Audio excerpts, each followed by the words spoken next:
नमस्कार, माझं नाव पूनम सुर्वे. मी 35 वर्षाची आहे आणि माझी हाईट आहे 5.2 आणि हे माझं प्रोफाईल.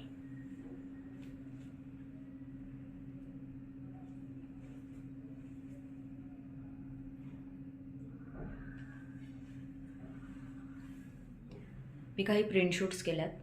गारमेंट्स, ज्वेलरी, कुबल मसाले, फॉरेवर डायमंड्स, सुंदरम नोटबुक्स, तसेच मेरी आवाज एक मॅगझिन कवर फोटोशूट केलं आहे.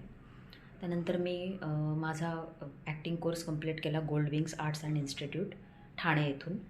2 वर्षापूर्वी मी एक थिएटर ग्रुप जॉईन केला MH04 प्रोडक्शन ठाणे. तसेच आता मी राज्यनाट्य स्पर्धेमध्ये पण सहभागी होते आणि आत्तासुद्धा माझं थिएटर्स चालू आहेत. मला मूव्हीज बघायला, गाणी ऐकायला, ट्रॅव्हलिंग करायला, वेगवेगळ्या भाषा शिकायला, थोडाफार स्वयंपाक करायला आवडतं. मी मराठी, इंग्लिश, हिंदी, गुजराती, मालवणी, भोजपुरी या भाषा बोलू शकते. थँक्यू.